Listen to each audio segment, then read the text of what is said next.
Oi, gente, hoje eu vou contar pra vocês algumas falcatruas que a Virgínia já fez na carreira dela. Número 1. Em 2020, ela tinha ficado muito famosa por fazer publicidade para uma loja de iPhone. E basicamente os fãs dela iam lá comprar o iPhone. E cadê o iPhone? Não tinha iPhone nenhum, o iPhone não chegava na casa dela, na casa da pessoa, no caso. E aí ela divulgava, fazia publicidade para aquela loja, sendo que várias pessoas não recebiam um iPhone na casa dela. Falcatrua número 2. Ela fazia várias publis não sinalizadas de diversas coisas, mas uma que ficou muito famosa, ela era aquelas publi de gominha para cabelo, sabe? Além de ser publi não sinalizada, não adiantava as gominhas, era tipo coisa fake, sabe? De internet. Todo mundo fala, ai, gominha para cabelo. Gente, não funciona. É isso, não funciona, entendeu? É só, tipo, coisa pra roubar dinheiro de pobre. E ela tinha diversas advertências acumuladas pelo CONAR. CONAR? Eu acho que eu falei certo. Porque ela fazia diversas publis não sinalizadas, ela ficava enganando o público e o público achando que era só ela, tipo, divulgando algum produto que ela gostava, sendo que isso era uma publi não sinalizada. Falcatrua número 3. Essa daí é minha favorita. Gente, que horror falar isso.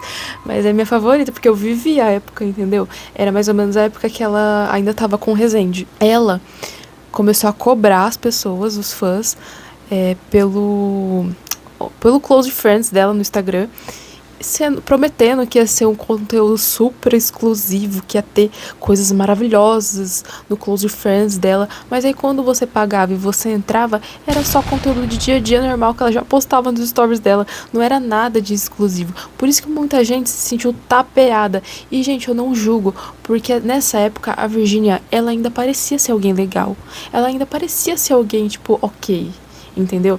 Então, se na época eu fosse muito fã da Virgínia, naquela época que ela fazia parte lá dos conteúdos do Resende, eu pagaria, entendeu? Porque já que ela tá prometendo que é um super conteúdo exclusivo, eu pagaria se eu fosse muito fã, entendeu? Mas não, entendeu? E foi nessa época que ela começou a abrir as asinhas dela e mostrar quem ela era de verdade. Quarta falcatrua da Virgínia. Ela fazia sorteios, tipo, lembra daquela época, 2019, 2018, que aquelas influenciadoras, elas faziam aquelas mesas cheias de iPhone, assim, e mostrava, eu vou sortear um aqui pra vocês. Então, segue eu aqui, comenta, marca todos os seus amigos, marca umas 500 mil pessoas, entendeu? E você tem que seguir tal pessoa, você tem que me seguir, tem que seguir tal pessoa no Instagram. Era basicamente isso. Era esses sorteios que ela fazia no Instagram.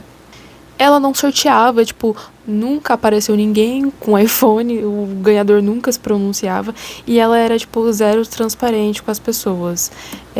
Enfim, eu acho que isso não era algo exclusivo dela, porque naquela época acontecia muito isso, eu via, tipo, acontecendo demais isso. Ao mesmo tempo que tinha influenciadora que sorteava realmente, a maioria não, era tudo falso. Que é o quinto golpe, eu não lembro, minha memória é muito curta.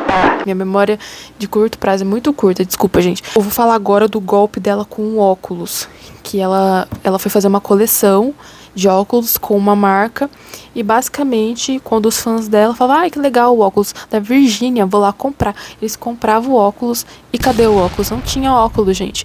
Eles basicamente compravam, o pessoal comprava e não chegava na casa da pessoa o óculos. A empresa, não sei que fim, que deu o dinheiro, entendeu? Eles não dava parecer nenhum do dinheiro, e aí ficava manchando a imagem da Virgínia cada vez mais. Só que a Virgínia não liga, gente, porque a Virgínia só liga pra bufunfa caindo no bolso dela.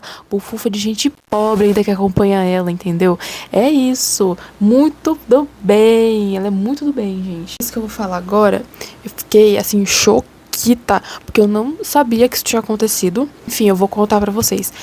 Na época que a Virgínia e o Zé Felipe ainda estavam juntos, uma mulher apareceu na mídia, vindo falar que teve um caso com o Zé Felipe. E aí a Virgínia, no off, veio com a mulher e falou assim, vem cá. E foi lá, começou a ameaçar ela de morte, fazer ameaças fortíssimas, gravíssimas de morte contra ela, contra essa mulher. E aí logo em seguida, essa mulher foi lá, a mulher que tava sendo amante, foi lá, expôs isso também na mídia. Aí todo mundo ficou choquito. E aí a Virgínia veio dando risadas nos stories, falar assim que era mentira e que essa mulher tava tentando ganhar dinheiro às custas do casal. E, gente, eu não duvido, entendeu? Eu não duvido disso, porque a Virgínia não tem cara de ser uma boa pessoa, entendeu? Ela é como que fala, lobo em pele de ovelha. Ela é isso pra mim, entendeu? Porque na mídia ela parece ser tão do bem, mesmo com essas tantas de falcatrua, ela ainda tenta pagar de, nossa, como eu sou mãe de família, do bem, né? Sendo que, na verdade, gente, ela é uma loba. Não falo loba, loba de sentido bom, tô falando de loba alfa, loba da hora, loba legal, não, eu tô falando de loba ruim, loba da falcatrua, entendeu? Foi essas só as falcatruas da Virgínia, eu contei só as minhas favoritas, gente, é horrível falar isso, eu sei, mas as minhas favoritas da Virgínia, eu não contei nenhuma treta recente dela, porque todo mundo já tá careca de saber, eu contei só as antigas mesmo, da época que eu ainda acompanhava ela, eu sabia, assim, quem ela era, por conta do Resende, entendeu? E é isso, gente, espero que vocês tenham gostado.